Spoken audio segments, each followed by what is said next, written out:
ಬೀದಿ ಬದಿ ಸಂಘದ ಅಧ್ಯಕ್ಷ ರಂಗಸ್ವಾಮಿ ಅವರು ನಮ್ಮ ಜೊತೆ ದೂರವಾಣಿ ಸಂಪರ್ಕಕ್ಕೆ ಲೈವ್ಗೆ ಜಾಯ್ನ್ ಆಗ್ತಾರಂತೆ, ಮಾತನಾಡ್ಸೋಣ. ಸರ್ ನಮಸ್ಕಾರ, ನನ್ನ ಧ್ವನಿ ನಿಮಗೆ ಕೇಳಿಸ್ತದೆ ಅನ್ಕೊಳ್ತೀನಿ. ನಮಸ್ತೆ ನಮಸ್ತೆ ಮೇಡಮ್. ಈಗ ಏಕಾಏಕಿ ಬಂದು ತೆರವು ಮಾಡ್ತಾ ಇದ್ದಾರೆ ಅಂತ ಕಂಪ್ಲೇಂಟ್ ಮಾಡೋದಾ ಅಥವಾ ಮುಂಚೆ ಏನಾದರೂ ನೋಟಿಸ್ ಕೊಟ್ಟಿದ್ರಾ ಬೀದಿ ಬದಿ ವ್ಯಾಪಾರಿಗಳಿಗೆ? ಸುಪ್ರೀಂ ಕೋರ್ಟು 2013ರಲ್ಲೇ ನಮಗೆ ಸ್ಪಷ್ಟವಾಗಿ ಪ್ರಜಾಪ್ರಭುತ್ವದಲ್ಲಿ ಬೀದಿ ಬದಿ ವ್ಯಾಪಾರಿಗಳನ್ನ ಗುರುತಿಸಬೇಕು ಅಂತ ಹೇಳಿ ಸುಪ್ರೀಂ ಕೋರ್ಟು ಸ್ಪಷ್ಟವಾಗಿ ಆದೇಶ ಮಾಡಿತ್ತು. ಮತ್ತು ನಮಗೆ ಸ್ಟ್ರೀಟ್ ವೆಂಡರ್ ಆ್ಯಕ್ಟನ್ನು ಬಿಲ್ಲನ್ನು ಪಾಸ್ ಮಾಡಿರ್ತಕ್ಕಂಥದ್ದು ಮತ್ತು ಕರ್ನಾಟಕ ಸರ್ಕಾರ ಸ್ಕೀಮನ್ನು ಇಂಪ್ಲಿಮೆಂಟ್ ಮಾಡಿರ್ತಕ್ಕಂಥದ್ದು ಮತ್ತು ಇದೇ ತಿಂಗಳು ಏಪ್ರಿಲ್ 24-26ರಂದು ಸುಪ್ರೀಂ ಕೋರ್ಟಲ್ಲಿ ಬೀದಿ ಬದಿ ವ್ಯಾಪಾರಿಗಳಿಗೆ ಟೌನ್ ಡೆಂಡಿಂಗ್ ಕಮಿಟಿ ಮುಖಾಂತರವಾಗಿ ಪರಿಹಾರ ವ್ಯವಸ್ಥೆ ಮಾಡಿಕೊಡಬೇಕು ಅಂತೇಳಿ ಸುಪ್ರೀಂ ಕೋರ್ಟು ಸಹಿತ ಆದೇಶ ಆಗಿರತಕ್ಕಂಥದ್ದು. ಇದು ಇವಾಗ ಮೊನ್ನೆ ಏನು ಜೂನ್ 19ನೇ ತಾರೀಕು ಶುಕ್ರವಾರ ಬಂದಿರತಕ್ಕಂಥದ್ದು ಸ್ಟ್ರೀಟ್ ವೆಂಡರ್ಗೆ ಅನ್ವಯ ಆಗೋದಿಲ್ಲ. ಅಲ್ಲಿ ಸ್ಪಷ್ಟತೆಗೆ ಹೇಳುತ್ತೆ, ಹೋಟೆಲ್ ಮಾಲೀಕರು ಮುಂಭಾಗ ಅಂದರೆ ಫುಟ್ಪಾತಿಂದ ಒತ್ತುವರಿದಾರರನ್ನ, ಟೆಂಪೋ ಸೆಡ್ಗಳು ಗಾಡಿಗಳನ್ನು ಅಂಥವ್ರನ್ನ ತೆರವುಗೊಳಿಸಬೇಕು ಅಂತೇಳಿ ಸುಪ್ರೀಂ ಕೋರ್ಟು ಸ್ಪಷ್ಟತೆಗೆ ಆದೇಶ ಕೊಟ್ಟಿರ್ತಕ್ಕಂಥದ್ದು. ಎಲ್ಲೂ ಬೀದಿ ಬದಿ ವ್ಯಾಪಾರಿಗಳನ್ನು ತೆರವುಗೊಳಿಸಬೇಕು ಅಂತ ಎಲ್ಲೂ ಆದೇಶ ಆಗಿಲ್ಲ.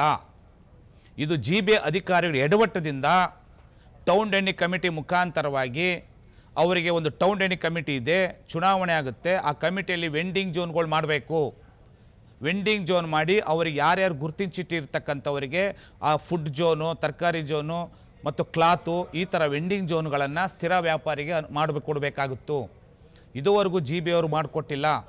ನಾನು ಸಹಿತ ಹೈಕೋರ್ಟಲ್ಲಿ ರಿಟ್ ಆ ಹೈಕೋರ್ಟಲ್ಲಿ ರಿಟ್ ಹಾಕಿದಾಗೂ ಸುಮಾರು 7-8 ಕಡೆ ಅವರಿಗೆ ಪರಿಹಾರ ವ್ಯವಸ್ಥೆ ಮಾಡಿಕೊಡ್ಬೇಕು ಅಂತೇಳಿ ಹೈಕೋರ್ಟಲ್ಲೂ ಸ್ಪಷ್ಟತೆಗೆ ಹೇಳಿದ್ದೆ ಮೊನ್ನೆ ಏಪ್ರಿಲ್ 3ನೇ ತಾರೀಕರಂದು.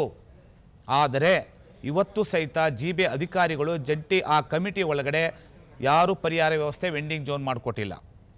ಇದು ಪಾಪ ಅವರ ನಮ್ಮ ಸಚಿವರಿಗೆ ಗಮನಕ್ಕೆ ಗೊತ್ತಿಲ್ಲ. ಪಾಪ ಸಚಿವರಿಗೆ ಈ GB ಅಧಿಕಾರಿಗಳು ಮಾಹಿತಿ ಹೇಳಬೇಕಾಗಿತ್ತು. ಸಚಿವರು ಸಹಿತ ನಿನ್ನೆ ಆದೇಶ ಹೇಳಿದ್ದಾರೆ, 80% ಬೀದಿ ಬದಿ ವ್ಯಾಪಾರಿಗಳದ್ದು ಗಲ್ಲಿ, ಓಣಿ ಮತ್ತು ಆ ಥರದ ಎಲ್ಲೂ ತೆರವುಗೊಳಿಸಬಾರ್ದು ಅಂತ ಸಚಿವರು ಸಹಿತ ಹೇಳಿದ್ದಾರೆ. ಆದರೆ ಏಕಾಏಕಿ GB ಅಧಿಕಾರಿಗಳು ಕೆಳಗಿರ್ತಕ್ಕಂಥ ವ್ಯಕ್ತಿಗಳು ಫುಲ್ಲು ಸಂಪೂರ್ಣ ಇಡೀ ಬೆಂಗಳೂರು ನಗರದಂಥ ಎಲ್ಲ ಬೀದಿ ಬದಿ ವ್ಯಾಪಾರಿಗಳನ್ನು ಸಂಪೂರ್ಣ ಭಯಪಟ್ಟು ಅವರೇ ಎಷ್ಟು ಜನ ಹಾಕಿಲ್ಲ ತೆರವುಗೊಳಿಸಿದ್ದಾರೆ. ಅವರು ಅವತ್ತವತ್ತ ಜೀವನ ಮಾಡೋವಂಥ ಇವತ್ತು ಪರಿಸ್ಥಿತಿಯಲ್ಲಿ ವಿಷ ಕುಡಿಯೋ ಪರಿಸ್ಥಿತಿಯಲ್ಲಿ ಬಂದಿದ್ದಾರೆ. ಇನ್ನೊಂದು ಕಡೆ ಕೊಟ್ಟಿದ್ರ ಸರ್ ಹಿಂಗೆ ಮುಂಚೆ ಇಲ್ಲ ನೋಟಿಸ್ ಒಂದ್ ದಿವಸ ನೋಟಿಸ್ ಅವ್ರಿಗೆ ಕೊಡಕ್ ಬರೋದಿಲ್ಲ. ಅವ್ರು ನೋಟಿಸ್ ಕೊಡೋದಿಲ್ಲ, ಅವ್ರು ತಗ್ಲಾಕೊಂಡ್ಬಿಡ್ತಾರೆ GB ಅಧಿಕಾರಿಗಳು. ಟೌನ್ ಡೆಂಡಿಂಗ್ ಕಮಿಟಿ ಇದೆ, ಟೌನ್ ಡೆಂಡಿಂಗ್ ಕಮಿಟಿ ನಿರ್ಣಯ ಆಗ್ಬೇಕು. ಇವತ್ತು ಕೋರ್ಟ್ಗೆ ಸುಮಾರು ಸಂಘ ಸಂಸ್ಥೆಗಳೆಲ್ಲ ಕೋರ್ಟ್ಗೆ ಹೋಗಿದ್ದಾರೆ. ಇವಾಗ ಇವತ್ತಿಂದ ಪ್ರಾರಂಭ ಆಗಿದೆ. ಸುಮಾರು 10-15 ಕಡೆ ಬೆಂಗಳೂರು ನಗರದಲ್ಲಿ ಕೋರ್ಟ್ಗೆ ಹೋಗಿದ್ದಿರ್ತಕ್ಕಂಥದ್ದು. ಇದನ್ನ GB ಅಧಿಕಾರಿಗಳು ಫುಲ್ ಅಡ್ವೈಟ್ ಮಾಡ್ಕೊಂಡಿದ್ದಾರೆ.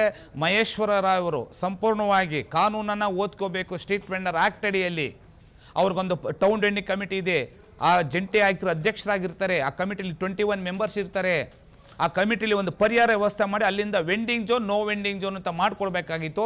ಇದುವರೆಗೂ ಬೆಂಗಳೂರು ನಗರದಲ್ಲಿ ಎಲ್ಲೂ ಸಹಿತ ಆ ಥರ ಕಾರ್ಯಕ್ರಮಗಳು ಒಂದೂ ಮಾಡಿಲ್ಲ. ಹಿಂದೆ ಸರ್ಕಾರ ಆಗಿರ್ಬೋದು, ಈಗಿನ ಸರ್ಕಾರ ಆಗಿರ್ಬೋದು. ಆದರೆ ಇವಾಗ ಎಚ್ಚೆತ್ಕೊಂಡಿದ್ದಾರೆ. ಯಾಕೆ ಅಂದರೆ ಇದನ್ನು ನಾನು ಆ ದಿವಸದೇ ಹೇಳಿದೆ. ನಾನು 2018, 19, 21 ಹೇಳಿದೆ, ಟೌನ್ ಡೆಂಡಿಂಗ್ ಕಮಿಟಿ ಮಾಡಬೇಕಾದ್ರೆ ಆ ಕಮಿಟಿ ಒಳಗೆ ಪರಿಹಾರ ವ್ಯವಸ್ಥೆ ಜಾಗ ಮಾಡಿಕೊಡಿ ಅಂತೇಳಿ ಸುಮಾರು ಮನವಿಗಳನ್ನು ಕೊಟ್ಟೆ. ಆದರೆ ಅಧಿಕಾರಿಗಳು ಎಚ್ಚೆತ್ಕೊಳ್ಳಿಲ್ಲ. ಈ ಪರಿಸ್ಥಿತಿ ಬರ್ತದೆ ಅಂತೇಳಿ 2017ರಲ್ಲಿ ID ಕಾರ್ಡ್ ಮಾಡಿಸ್ಬೇಕಾದ್ರೆ ಕರ್ನಾಟಕದ ರೇಷನ್ ಕಾರ್ಡ್, ಕರ್ನಾಟಕದ ಆಧಾರ್ ಕಾರ್ಡನ್ನು ಆ ದಿವಸದಲ್ಲಿ ಸ್ಕೀಮಲ್ಲಿ ಸೇರಿಸಿದೆ.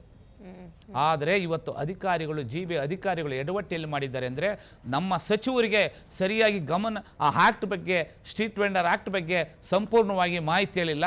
ಇವತ್ತು ಎಷ್ಟೋ ಸಾವಿರಾರು ಫೋನ್ ಕರೆಗಳು ನನಗೆ ಬರ್ತಾ ಇದ್ದಿರ್ತಕ್ಕಂಥದ್ದು.